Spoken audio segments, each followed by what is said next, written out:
Already ICU এতিয়া আইসিইউৰ পৰা শ্মশান যাবনে ৰিকভাৰী হ'ব এইটোৱেতো কথা চলি আছে শ্মশান যাওয়ার চান্স বেশি আছে এইটো নমস্কার দর্শকবৃন্দ, আপনারা দেখছেন আজকের বরাক, সঙ্গে রয়েছি আমি সৌমেন্দ্র পাল। কংগ্রেস এখন আইসিইউতে আছে, বাকি কংগ্রেসীরা শীঘ্রই আসবেন বিজেপিতে। এখানেই শেষ নয়, শিলচরে তৃণমূল প্রার্থী এবং কংগ্রেস প্রার্থী পাবেন ৮০,০০০ করে ভোট এবং বিজেপি প্রার্থী পাবেন বাকি সকল ভোট। আজ কাটিগড়া বিধানসভা কেন্দ্রের অন্তর্গত হিলারা ফুটবল ময়দানে ভারতীয় জনতা পার্টি কালাইন মণ্ডল, পশ্চিম কাটিগড়া মণ্ডল, কাটিগড়া মণ্ডল, বধুপুর পাঁচগ্রাম মণ্ডল, এই ৪ মণ্ডলের যৌথ উদ্যোগে আয়োজিত এক নির্বাচনী জনসভায় এমনই মন্তব্য করেন রাজ্যের মুখ্যমন্ত্রী ডক্টর হিমন্ত বিশ্ব শর্মা। তিনি নির্বাচনী সভায় বক্তব্য রাখতে গিয়ে একের পর এক প্রতিশ্রুতি ও আশ্বাসের ফুলঝুরি দেন।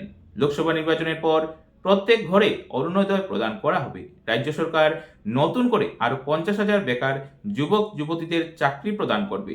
লাখপতি মহিলা প্রকল্প, মেয়েদের শিক্ষা, বিনামূল্যে রেশন, উজ্জ্বলা গ্যাস, আয়ুষ্মান ভারতের মাধ্যমে স্বাস্থ্য বীমা ইত্যাদির সাথে বরাক উপত্যকার আরো বিকাশের স্বপ্ন দেখান মুখ্যমন্ত্রী ডক্টর হিমন্ত বিশ্ব শর্মা। এদিনে সভায় উপস্থিত ছিলেন জেলা বিজেপি সভাপতি বিমলেন্দু রায়, সহসভাপতি অমিয় কান্তি দাস, প্রভারী বিশ্বরূপ ভট্টাচার্য, কাটিগড়া বিধানসভার অন্তর্গত ৪টি মণ্ডলের সভাপতি যথাক্রমে নিত্যগোপাল দাস, সুব্রত চক্রবর্তী, বিশালাক্ষ ওরফে বাবলা দেব ও তপন মোহরি, সাংসদ ডক্টর রাজদীপ রায়, শিলচরের প্রার্থী তথা অসমের মন্ত্রী পরিমল শুক্লবৈদ্য, লক্ষ্মীপুরের বিধায়ক কৌশিক রায়, জেলা সদস্য তথা প্রাক্তন মণ্ডল সভাপতি বিপ্লব কান্তি পাল, সুখেন্দু কর সহ বিজেপি ও অগপ দলের পদাধিকারীরা।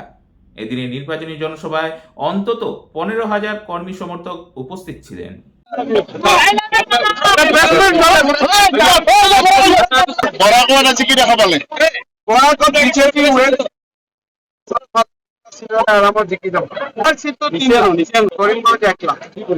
বিৰোধী দলটো নাই, সেইকাৰণে বিৰোধী দলৰ কথাই কোৱা নাই, মানে কোনো মিটিঙতে মই বিৰোধী কথাই কোৱা নাই।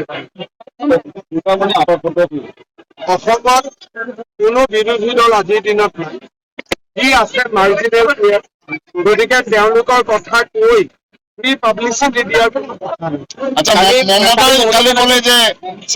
মমতাৰ চৰকাৰ হ'ব মানে তৃণমূলৰ আৰু বাংলাদেশ চাই গ'ল আৰু টুৰিষ্ট আহিছে, টুৰিষ্ট গ'ল। প্ৰধানমন্ত্ৰী যদি আকৌ ৩বাৰৰ কাৰণে প্ৰধানমন্ত্ৰী হয় তেতিয়াহ'লে গোটেই ভাৰতবৰ্ষখন বিক্ৰী কৰি দিব, সংবিধান নাথাকিব, গণতন্ত্ৰ নাথাকিব কাৰণে অভিযোগ কৰিছে। সেইটো কোনে কৈছে? মমতা বেনাৰ্জীয়ে কৈছে। মমতাক সুধিব লাগে, মোক সুধি কি হ'ব? মানুহটো কৈ আছে আকৌ এবাৰ মোদী চৰকাৰ। মেডিকেল কলেজ হ'ব নে? নৰেন্দ্ৰ মোদী প্ৰধানমন্ত্ৰী হ'লে কৃপানন্দ মালা জিকিলে হ'ব ন? মাটি তাটিটো MP দিব লাগিব। অমিত শ্বাহ আহিব নেকি? अमित शाह ही से 21 तारीख है गधुली रोड शो। अच्छा, कांग्रेस लड़ाई नहीं है। असर में 80,000 वोट तृणमूल मिलेगा, 80,000 वोट कांग्रेस मिलेगा, बाकी सारा वोट बीजेपी को मिलेगा। सेकेंड और थर्ड पोजीशन के लिए तृणमूल और कांग्रेस का बीच में कॉन्टेस्ट है। 14 सीट में हम लोग 13 सीट में आगे हैं।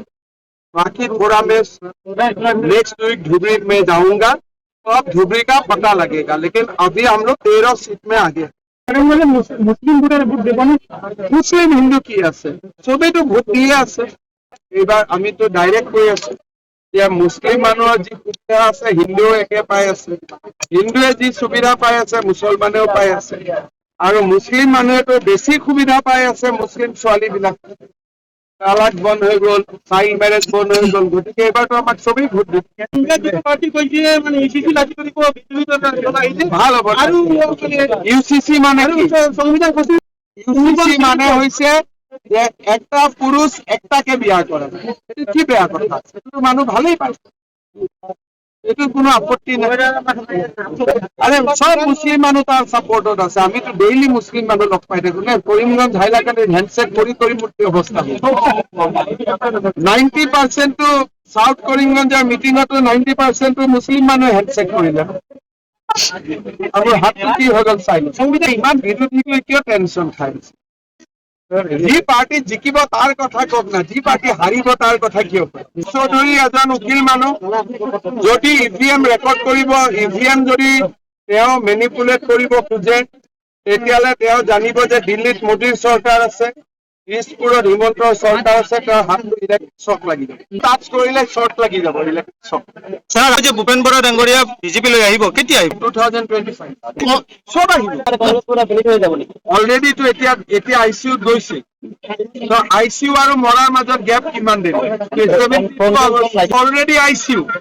এতিয়া ICU তো শ্মশান যাব নে ৰিকভাৰী হ'ব, এইটোৱেতো কথা চলি আছে। শ্মশান যোৱাৰ চান্স বেছি আছে এইটো বেমাৰ।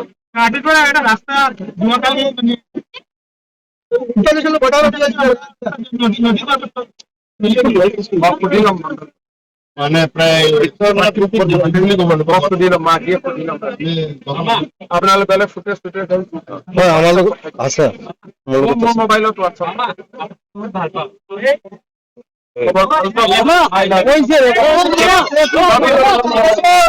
আপনাৰা দেখছেন আজকেৰ Barak, a house of digital media.